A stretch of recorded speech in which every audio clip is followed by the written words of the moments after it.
Everyone, and welcome back to Lucky Loaders 15, where I'll be giving you my day one preview for Royal Ascot. Before I give you my selections for tomorrow, I should say that I am recording this video on Monday morning, just before 8:45.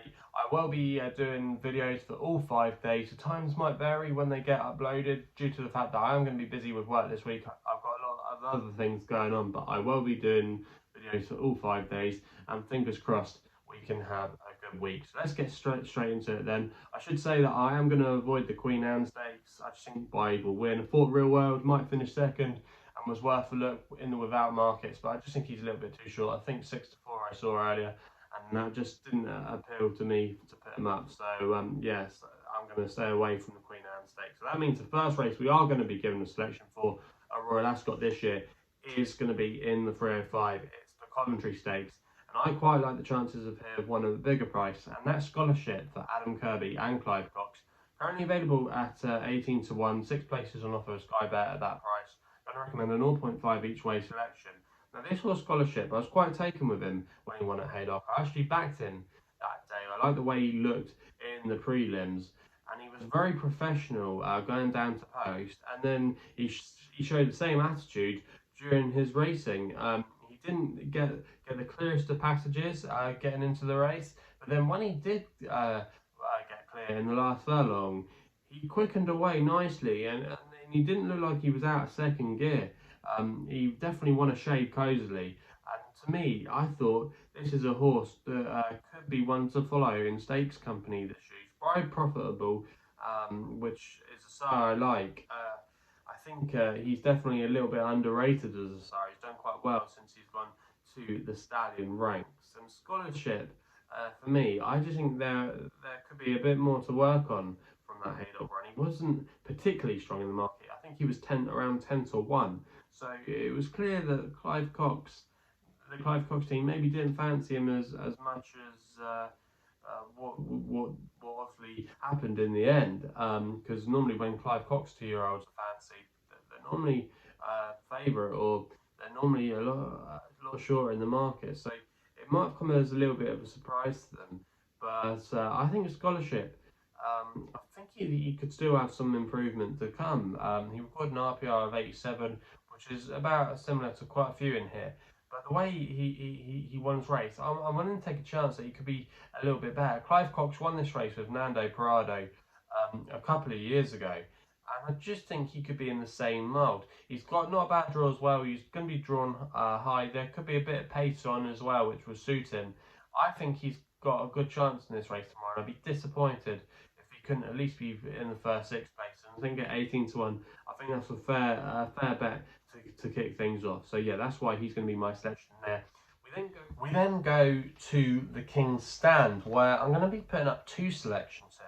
I'm quite keen to take on the 2 at the top of the market, Golden Pal and Nature Strip. For me, Golden Pal, as much as you have to respect him, when he has come over to this country, especially his run at York last year, I just don't think he potentially travels well, and he might not just have the speed to last home.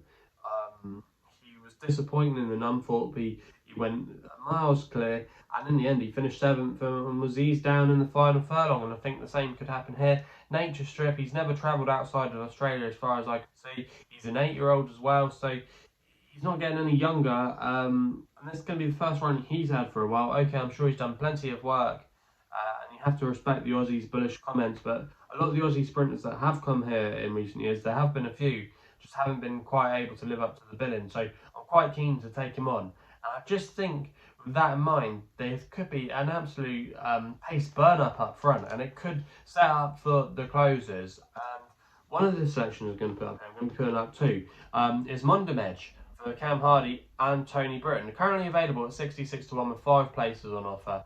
That was with SkyBet. I'm going to recommend a 0.5 each way selection here. Now this horse, Mondammej, we put him up at Haydock last time when he finished in 4th place at 50 to 1. He was able to get into the extra places. And he's a horse that always does his best work late on. He needs a strong pace to aim at. He was very good last year coming in handicaps. He made the frame. He won a couple of decent ones as well.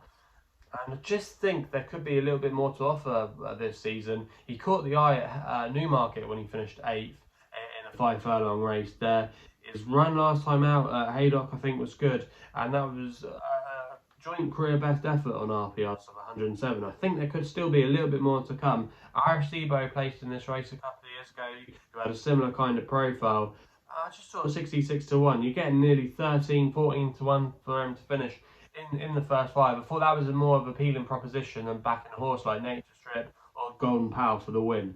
So yeah, I'm quite keen on the chances of Mondammej to be doing his best work late on, and it might be good enough to run into one of those 5 places.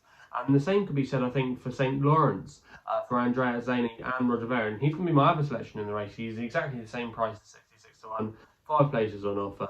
Now, he's an interesting horse. I read him on the stable tours of Roger Veron earlier in the season that sprinting was going to be his project this year. And I thought that could be a good move for him, because on the downside of his pedigree, he is actually related to a 5 furlong winner, and there is some other 5 furlong winners in his pedigree, so I thought it would suit him. I thought he ran really well when he finished 3rd at Newmarket in a race there over 5 furlong, and I thought this could be a horse to follow this season.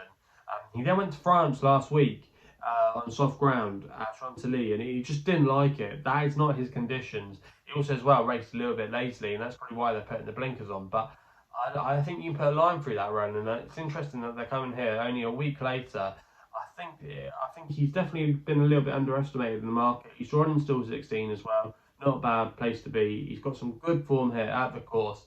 I just thought 66 to 1. If this, again, like I think it will do, turns into a bit of a stamina test over the trip, then I thought St. Lawrence, that would help him. And at 66 to 1, I'm willing to take a chance with him there. We then go to my nap of Royal Ascot for day 1, and that's going to be my Prospero for Tom Marquand and William Haggis. Currently available at 9 to 2. Going to recommend a 1-point win bet here. Now, Caribus is the current favourite for this race. He deserves to be favourite, obviously, because he is the 2,000 guineas winner. But to me, he was far too short in the market, and he's a horse that you want to be taken on. My Prospero, I thought, was a very good winner when we last saw him in the Group 3 Heron Stakes. He beat Reach for the Moon that day, who could be going for the jersey later on in the week. But I was really impressed with the way he knuckled down. He showed a very good attitude in the last furlong, doing all his best work late on. And I thought there could be a lot more to come from him. Without Perrault took this exact same route to when winning this race back in 2018, so it is a tried and tested route in the past. And I think there could be a lot more to come from my Prospero. He's from a good family. He's related to my Oberon, my Astra, who could be a really exciting horse this year for William Haggis and these same connections. I thought 9 to 2 was a fair enough price. And I think if I was pricing him up, I would probably add Caribus maybe around about the 6 to 4 mark. And my Prospero maybe 3 to 1, 10 to 3, that kind of mark. So at 9 to 2, I think there is still a little bit of value to be had. And that's why he's going to be my nap of the day in the St. James's Palace Stakes. We then go to my next best, which runs in the 5 o'clock at Ascot, with a horse called Scaramanga for Holly Doyle and Paul Nicholls, currently available at 33 to 1 with SkyBet. I'm going to recommend a 0.5 each way selection here. Now, I think the key to this horse tomorrow could be the ground. He's not really been tested enough on proper quick summer ground during his career, but when he raced on it at Newbury last year, he landed a bit of a touch. He was very well supported that day, and I was actually out on the course, and I have to say it was a very good ride by Haley Turner, but I thought the difference was this ground, and he was ridden handily that day. He's normally ridden handily, and I think if he can get away tomorrow from stall 1 under Holly Doyle, I think he could get into a good rhythm. And yes, he's got to go a little bit further, but he's won over this distance over hurdles before at Sandown. His latest run over hurdles at Sandown wasn't particularly encouraging, but I was there that day as well, and the ground was riding a little bit softer than it looked. So I just think it probably wasn't his ideal conditions, and the rattling quick ground tomorrow hopefully will be more up his street. And I think at 33 to 1, I think he's been missed by the market. He is £6 higher. This is a handicap. He is £6 higher than that Newbury win, but I just think there could be a little bit more to come from him, and I didn't think there was much in hand. And I thought at 33 to 1, again, you're getting many places to find out, and yeah, I thought he was a good proposition. So yeah, he's going to be my selection in the Ascot Stakes. We then go to the 5:35, the Wolferton Stakes. I thought New Mandate was interesting here for Rob Hornby and Rafe Beckett. He's going to be my selection in the race. He's currently available at 20 to 1, SkyBet 5 places. He was a very smart juvenile, this horse, and he looked like he had the world at his feet. But then as a 3-year-old, things just didn't quite pan out for him. He was disappointing. However, he returned this year in good form when he won at Ascot over the straight track. in 4-run race when he won over a mile there, and he was doing his best work late on, and that's always been his hallmark. He's always come with a good turn of foot in the closing stages, hitting the line hard. Whereas tomorrow, I think this step up and trip will ultimately suit him, and it's what he's been crying out for. He's by Nube out of a mare that has got a lot of stamina in her pedigree. So I think this 10 furlong trip would be more up his street, and I'm surprised Connections haven't done it in the past. I know he's shown plenty of speed, but I thought Rafe Beckett might have been tempted with this a little bit earlier. Probably they had a clear passage, they would have done, but yeah, I just think he could be a bit overpriced here. This is definitely a calm down from his latest run when he finished 8th in the Lockinge. I just put a line through that run. I don't know what happened there, but you're getting 20-1 now to find out about him tomorrow. He's got not a bad draw from Stall 9 to work with. There could be, again, a lot of pace in this race. Quite a few here, the light to get on things.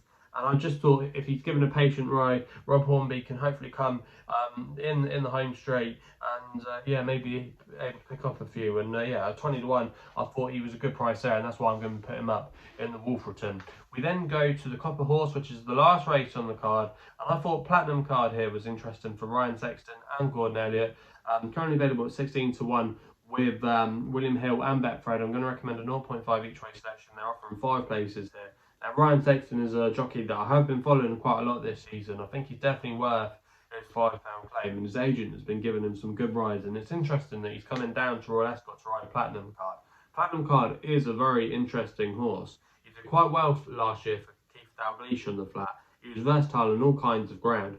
And then he finished second. The one good bit of form he's got is when he finished second behind the Bay Bridge, who's a really worthy favourite for the Prince of Wales. He's quite a short price to win that, and he could be potentially a Group 1 winner waiting. Obviously, he was very impressive when he won the Brigadier Gerard, but Plantinumcard ran a good race that day at York, and there wasn't too much between them in the weights. Now, he is a couple of pounds higher. He was £3 higher, Plantinumcard, this time around for that run at York.